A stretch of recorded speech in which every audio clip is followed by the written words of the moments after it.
¿Qué pasa, comadrejas? Llego un poco tarde con el canal para hacer los GOTYs del 2019. Podría hacerlos ahora, pero no lo voy a hacer porque aún me quedan por acabar Jedi Fallen Order, Metro Exodus y Shenmue 3. Así que como estamos en una nueva década, o eso dicen, lo que voy a hacer ahora es repasar año a año la década pasada y así poder comentar mis videojuegos preferidos de estos últimos años. Los míos, no tienen por qué ser los mejores, vuestros favoritos. Voy a hacer mis tops, mencionar también juegos que me gustaron pero que no llegaron a entrar en mi top 10 y qué opinó la prensa en su momento. Igualmente comentaré algún que otro juego que se lanzase en su momento siendo éxito de crítica y público y que a mí personalmente no me gusta, ya porque no me gusta el título o la franquicia. Como ya podéis ver en el título del vídeo, estos son los juegos del 2010, así que comenzamos.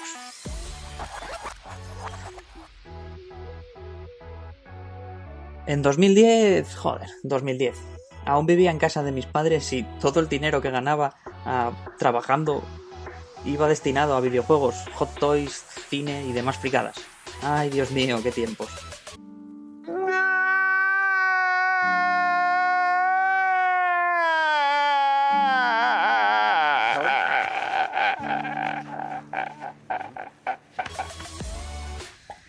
Bueno, centrándonos en lo que habíamos venido a hacer aquí, 2010 fue un buen año.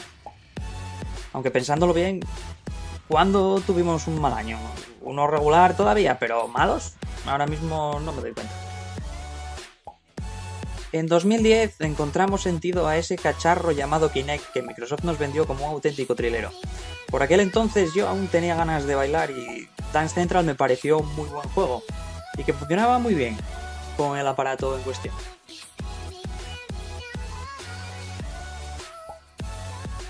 En marzo de ese año, un nuevo estudio de desarrollo ucraniano, 4A Games, fundado por gente que venía a hacer Stalker Shadow of Chernobyl, llegaba pisando fuerte con la adaptación a videojuego de la novela Metro 2033, mezclando acción y survival horror a partes iguales y con unos gráficos bastante sorprendentes para el momento.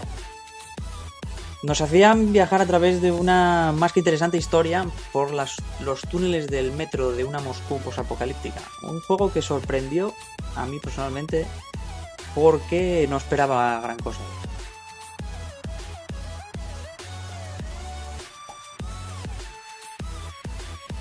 Sam Fisher volvió a meterse en líos otra vez después de su pausa más larga entre lanzamientos, ya que después de Double Agent pasaron 4 años hasta este Splinter Cell. Tuvieron que empezar a hacerlo de cero cuando ya tenían algo bastante avanzado. Y aunque el juego seguía siendo de sigilo, ya se acercaba un poco más a la acción. Y además añadía interrogatorios dignos del mismísimo y mi querido Jack Bauer. La verdad que me lo pasé muy bien jugándolo y es uno de mis Splinter Cells favoritos, junto con Blacklist.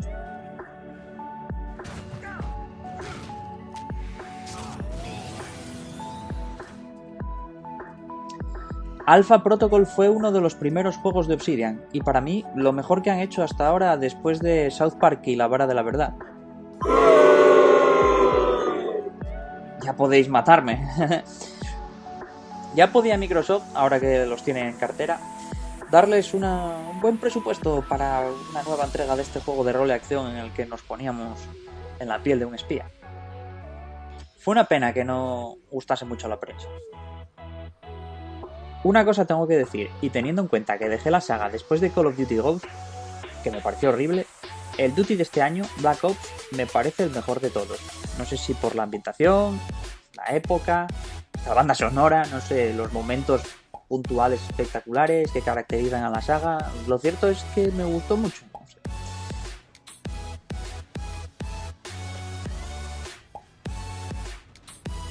Ninja Theory traería este año un título llamado Enslaved, y del cual yo arrastraba bastante hype ya que su anterior trabajo, Heavenly Sword, no solo fue el título con el que estrené mi PlayStation 3, sino que para mí fue un gran juego. Y para mí fue un jarro de agua fría, ya que ni los personajes, ni la historia, ni las mecánicas del juego, escenarios, no sé, no acabaron de llamarme la atención al final. Y eso que en Metacritic tiene un poquito mejor de nota que el Heavenly Sword, pero no sé, yo lo siento, me quedo con la historia de Nariko.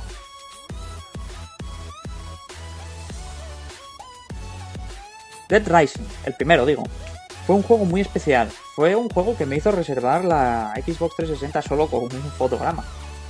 Su secuela se esperaba con mucha ansia y a mí, personalmente, el Case Zero, o Zero, como se diga, que fue ese primer capítulo que nos vendieron antes de la secuela, me había convencido. Pero al final, no sé si por el cambio de desarrollador o qué, el juego no me terminó de gustar ni la mitad que el primero. Un poco... podría ser hasta la decepción del año.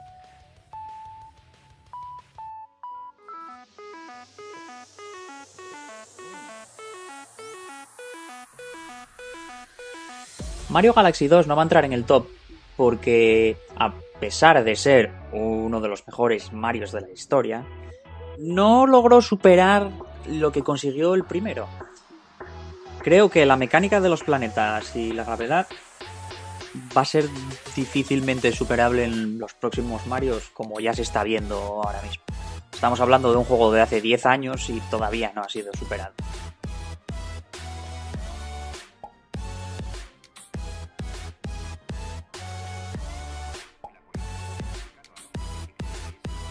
Heavy Rain llegó para dar forma a la nueva manera de hacer aventuras gráficas, en mi opinión peor que la clásica. Quantic Dream con Fahrenheit ya había hecho sus pinitos, pero con esta aventura, con una historia menos enrevesada y más realista, nos metíamos en un thriller en el que un padre tendría que encontrar a su hijo secuestrado. La verdad que me gustó bastante en su momento.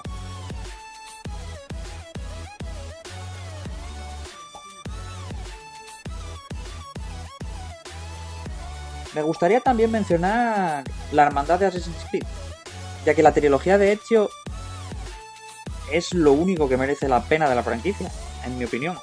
Y además en esta entrega había algo de estrategia con el tema de la hermandad de asesinos.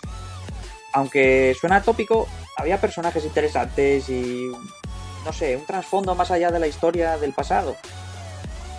Una pena que se perdiera el rumbo de esta manera por el egoísmo de sacar juegos anuales y ya perder el hilo y ya no saber qué hacer.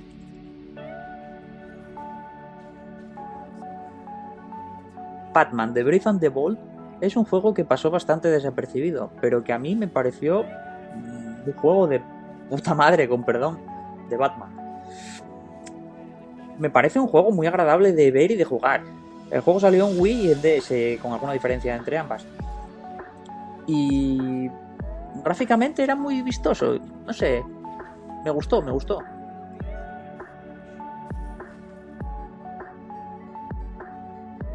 En DS ese año también salió el fantástico juego de puzzles Ghost Trick, tan original y alocado como interesante y adictivo, un muy buen juego de puzzles para la portátil.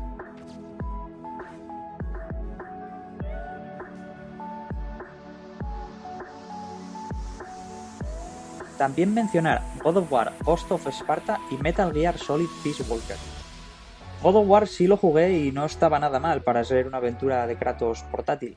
En cambio, el Metal Gear no tuve la oportunidad de acabarlo ya que, no sé, no me enganchó. A mí Metal Gear dámelo en sobremesa.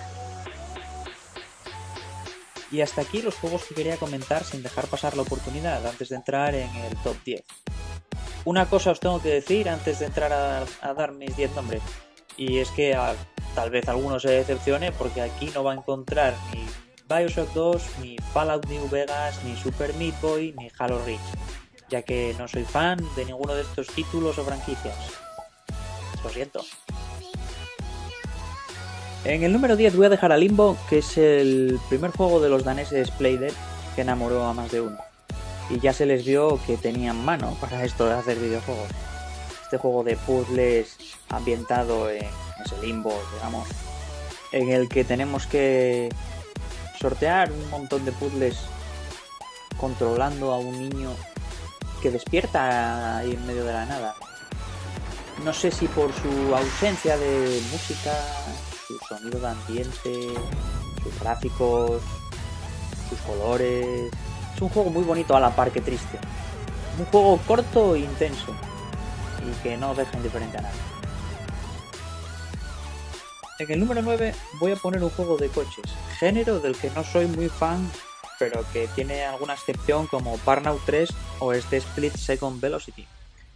Una auténtica maravilla que nos brindó Black Rock Studios y la última, la verdad, porque Disney cerró el estudio poco después. Era un juego que te entraba por los ojos, muy vistoso y llamativo. El juego es una auténtica maravilla. Las carreras son espectaculares a más no poder, con el rollo de que los escenarios podían cambiar en cualquier momento, aviones cayendo en medio de la pista de la carrera, tú pudiendo hacer explotar otras cosas para putear al rival. Una gozada, la verdad. Si me dicen que Michael Bay es el director de este juego, me lo creo. El número 8 es para Vanquish, que aunque es un juego que podría estar perfectamente entre los 5 primeros, Platinum Games venía de arrancar su estudio con el estupendo Mad World y de crear un icono con Bayonetta. También tenían un juego para DS llamado Infinite Space, pero nunca lo llegué a probar. Vanquish nos ponía a los mandos de un personaje muy molón con una tecnología de la hostia en medio de la típica guerra entre Estados Unidos y Rusia en un futuro no muy lejano. Pero lo que hacía este juego de disparos en tercera persona te hacía explotar la cabeza. Rejugable y adictivo a más no poder. Lo malo, demasiado corto. Y a mí, que me gustaba la trama, termina muy abierto y a día de hoy aún seguimos esperando un Vanquish 2.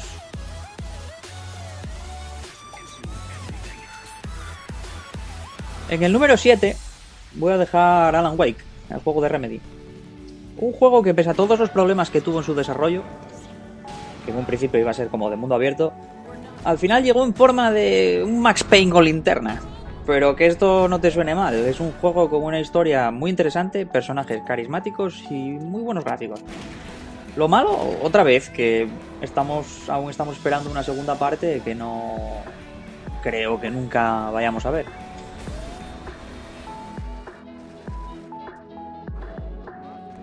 En el 2002 salía el primer Mafia, un juego que marcó mi historia de jugador.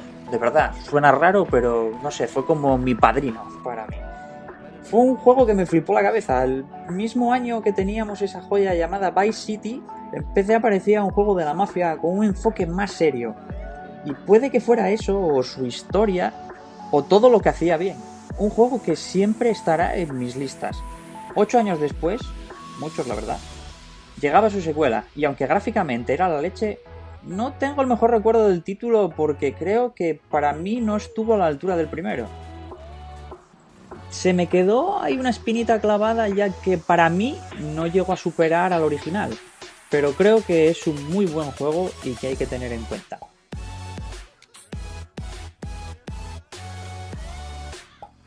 Llegamos a la mitad de la tabla y en el quinto lugar coloco a Deadly Premonition. Esto de los rankings es un poco relativo, ya que yo, personalmente, con Deadly Premonition me gusta tanto que no me importaría pasarme la eternidad perdido en él, en su pueblo y leyendo en los pozos del café todas las mañanas.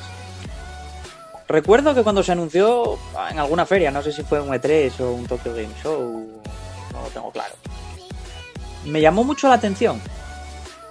Y lo cierto es que la prensa no le había dado mucha bola. Me llamó la atención también el ver que era un juego como de un detective perdido en un pueblo en el que pasaban movidas muy raras. Y que se parecía muchísimo a Twin Peaks, cuando por aquel entonces nadie se acordaba de la serie. No me lo pensé dos veces y me hice con él. Y lo cierto es que me atrapó, me absorbió y me volvió loco. Es una maravilla que pese a todos sus defectos técnicos, es uno de esos juegos que pasan una vez cada muchos años.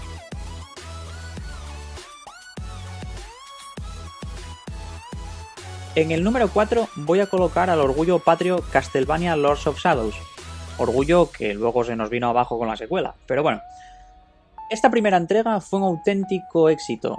Intentando darle un soplo de aire fresco a la saga y acercándolo incluso a God of War, que era lo que estaba pegando fuerte en aquel entonces, consiguieron una aventura muy buena que aún así conservaba la esencia de la saga, aderezada con unos momentos espectaculares contra jefes finales dignas del espartano.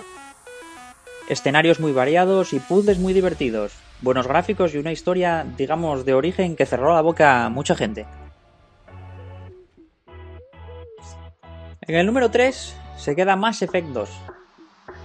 Mass Effect que puso toda la carne en el asador después de una muy buena primera entrega y que nos ponía esta vez básicamente a reclutar a nuestro ejército personal para la gran traca final.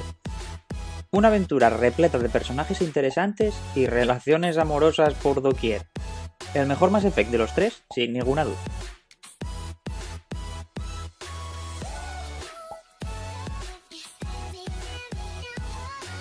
En el número 2 se queda God of War 3, la traca final de Kratos. Un Kratos más cabreado que nunca, y que iba a acabar con todo Dios literalmente. Una jodida maravilla de principio a fin.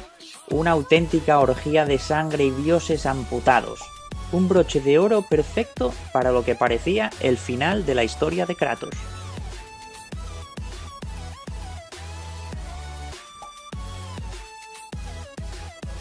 Y cómo no, en el primer puesto Red Dead Redemption. Creo que se merece el primer puesto solo por el tramo final del juego. Que me volvió loco, me encantó ese tramo final. Ya no solo porque consiguiesen hacer el mejor western de los videojuegos hasta la fecha, ni por sorprender a propios extraños a esa gente que pensaba que en los grandes autos solo podía haber coches, bla bla bla bla bla. No. Puede no tener el mejor guión de Rockstar, pero aún así sigue siendo Rockstar. Y lo que haga esta peña va a misa. Además hay que añadir un DLC de los que a mí me gustan, un DLC grande y cerrado, llamado Undead Nightmare, en el que vivías una auténtica pesadilla de zombies. Y hasta aquí mi top. Pero, ¿y la prensa qué dijo? ¿Quién se llevó el GOTY? Pues veamos, según Metacritic, el mejor juego de ese año es Super Mario Galaxy 2 con un 97. Poca broma. Aquí en España, para 3D juegos fue Red Dead Redemption 2. En cambio, para AmeriStation, si no tengo mal entendido, fue StarCraft 2. Y el premio de los Video Games Awards, que son los antiguos, digamos, los de Game Awards, fue para Red Dead Redemption. Y para vosotros, ¿cuál es el GOTY del 2010? ¿Y la decepción? ¿Qué juego destacarías por encima? ¿Qué os ha parecido el top? Espero que os haya gustado. Si alguno coincide conmigo, enhorabuena. Ya sabéis, si queréis un like, un suscribiros, campanita y todo lo demás. Nos vemos, comadrejas.